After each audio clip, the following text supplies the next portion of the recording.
Hi everyone. This tutorial is an introduction to Excel. Excel is a programmable spreadsheet for tabulating data, calculating formulas, and generating plots and charts. An Excel file is called a workbook. Most of the commands are located in the ribbon, which spans the top of the spreadsheet, and the ribbon itself is divided into different tabs. Each tab is divided into different groups. So if you click on each of these tabs, you can see different commands in separate groups. Say, for example, under Home tab, Font group, you can adjust the font style, the size, and the color. If some tabs are missing in the ribbon, you can right-click on the ribbon, customize the ribbon, and then this Excel options will pop up where you can check any tab that you want. And here you can see all the tabs are checked. Then press OK. If you click on this arrow sign, the ribbon will disappear, and when you click on any of these tabs, the ribbon will appear again. And if you want to fix this here, you can pin by clicking on this pin button. Each of the cells are identified by letters and numbers. Letters are identifiers of the columns, and the numbers refer to the rows. When you click on one of the cells, this green rectangle appears that shows that this cell is active. And here you can see the row and the column and the row for this cell. And here you can type anything that will appear in this cell.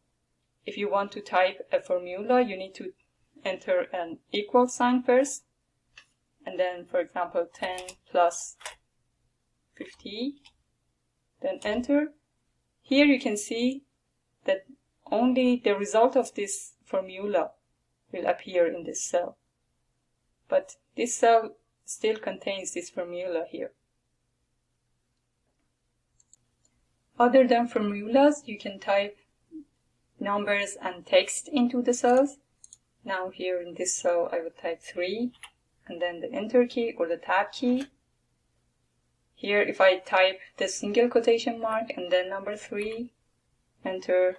This time, this number is stored as a text in Excel. So this cell cannot be used in plots and formulas. Now, suppose I want to calculate the area of a rectangle with length of 3 units and width of 4 units.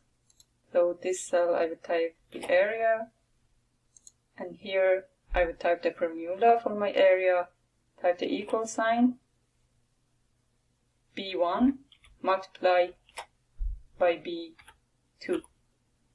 So here you can see these two cells are highlighted, B1 and B2, and this asterisk shows the multiplication sign in Excel. Now if you press enter, it will calculate the area for you. Excel follows the standard order of operations, so parentheses is first, then exponentiation, multiplication and division is the next operation, and then finally addition and subtraction. Now as an example, if I type a formula here, enter the equal sign, open the parentheses, and notice that the braces and square bracket don't work in Excel. Use the parentheses, 1 plus 2, close the parentheses, multiplication, type the asterisk sign, open the parentheses again, 3 plus 4, close the parentheses, slash as the division sign, and then 7, enter. So it would return the result for this formula. So the parentheses are operated first, and then the multiplication and this division. Now, as another example, if I type the equal sign 2 to the power of 3, enter, again it would return the result of 2 to the power of 3. And for the exponentiation, I use this caret sign. Excel also has this autofill option. If I type 1, enter 2, enter 3, I can click and drag on these two cells, and here if I drag this cell down, it would continue this order of numbers. Now, what about even numbers? If I type 2, enter 4, enter 6, and here again, if I click and drag about these two cells, then drag it down, I would get these even numbers. Here I can add a formula in this cell, O1, equal sign, then click on this cell, K1, plus this cell, M1, and then enter, and it will return the result of the addition between these two cells. Now, if I drag this cell down, it would do the same operation between each of these rows. Now, if you click on one of these results, you can see that in this formula location that it is the result of addition of K8 and M8. Now I can clear this spreadsheet. There is a difference between the tab and the enter key in Excel. So here if I type 1, tab, 2, tab, 3, tab, 4, tab, notice that as I hit the tab key, the active cell is shifting to the next column. Now here if I hit the enter key, 2, enter, 3, enter, 4, enter, this time the active cell is shifting down. Sometimes the data that you need to process is provided not as a spreadsheet but as a text file or CSV, comma-separated values. Here I have an example. I would open this text file and you can see we have the time taken for these two runners to run different distances from 5 kilometers up to 12 kilometers. And the data are separated by semicolon. So CSV is somehow misleading because it is comma separated values, but here in this example we have semicolons as the separator or delimiter. So I would close this one and I'm gonna import this text file to an Excel spreadsheet. I would open a new file in Excel. Now from the ribbon from Data tab, I would go to Get and Transform Data, and from Text, CSV, I would select this runner's time text file, which I'm gonna import to my spreadsheet. Then click on Import. Now this window pops up, and Excel is trying to guess the delimiter, and the guess is colon, which is not correct, but I would go with this one to see how it looks like. Here notice that the separation of the columns is not correct. This time I'm gonna repeat this process, get data from this text file, import. Now here I would change the delimiter to semicolon. Click on Load. This time I have the correct format for my data. There are many built-in functions and formulas in Excel, like average, standard deviation, square root, sum, maximum, minimum, exponential, and so on. Formulas and functions start with an equal sign. Here as an example, I would type equal sign, exp, then open the parentheses, 1. And here you can see the syntax suggested by Excel, exponential, and then the number. I would enter 1. Now this built-in function would return the value of the base of natural log.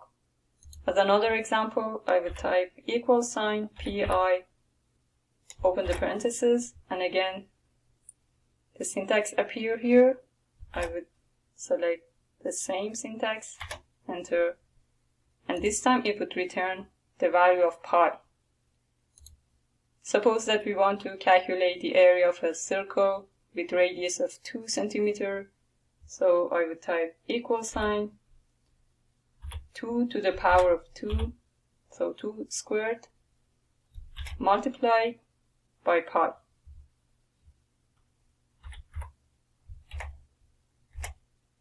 Enter. So this is the area of the circle. Now, what if I eliminate this asterisk? Enter. This error message would pop up. Click OK. So whenever you have multiplication in Excel, you need to enter this asterisk between the terms. Now enter. This time I get the area of the circle. Now suppose I have a list of numbers here. 1, enter, 2, enter. And if I drag this green handle here to autofill this column, I would get these numbers. Now here in this cell, if I type equal sign, minimum, open the parentheses, and then select this column, close the parentheses, enter, it would return the minimum value between this list of numbers. Here in this cell, I would type equal sign, max, open the parentheses, and select this column, enter. This time it would return the maximum value in this list. In this cell, I would type equal sign, sum, open the parentheses, select the column, enter. This time it would return the sum of all these numbers here. As another example for the built-in functions in Excel, I can say radians. So here I would type equal sign, radians,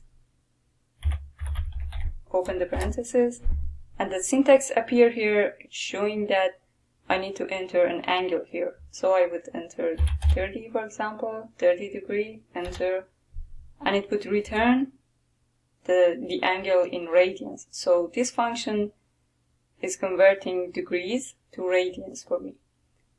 Another example is sine, cosine, tangent, cotangent, and all trigonometric functions. So here I would type sine and make sure to enter the equal sign, then sine, open the parentheses, and here I would select this cell, then enter. So it would return the sine of this angle for me, 0.5. We also have random function. So here if I type equal sign, then rand, open the parentheses, and again the syntax shows that here I need to close the parentheses and enter, and here it would return a random value between 0 and 1. So if I drag this autofill handle here, you can see we have different numbers between 0 and 1. In addition to the built-in formulas and functions in Excel, you can always use your own formulas. Now here in this example, I have the position of an object with respect to time. At time 0, the position is 0, and as time increases, the position is also increasing. Now I'm going to calculate the average velocity during each of these intervals. So at time 0, the distance is 0, so the velocity would be 0.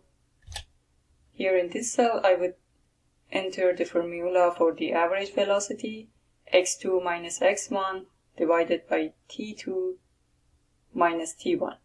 So equal sign, open the parentheses, this cell minus this cell, close the parentheses, would be the distance, slash, open the parentheses, this time minus times 0, close the parentheses, enter. So it would return the average velocity for me during this first interval. Now if I double click on this green handle, it would autofill the other cells for me and repeat the function in other cells. Now if you click on each of these, you can see the pertaining formula. So here for this cell, as you can see, the distance is this position minus this position divided by 3 minus 2, as shown in this formula. But what if I want to calculate the average velocity between the interval of 1 second and 4 seconds? So here I would calculate this value for me. So I would enter equal sign, open the parentheses, the distance at this time minus the distance at time 1 second, close the parentheses, divided by, open the parentheses, 4 minus this cell, then enter. So notice that this average velocity differs from the other average velocities that we got here, because this is between this interval, the interval between 1 second and 4 seconds.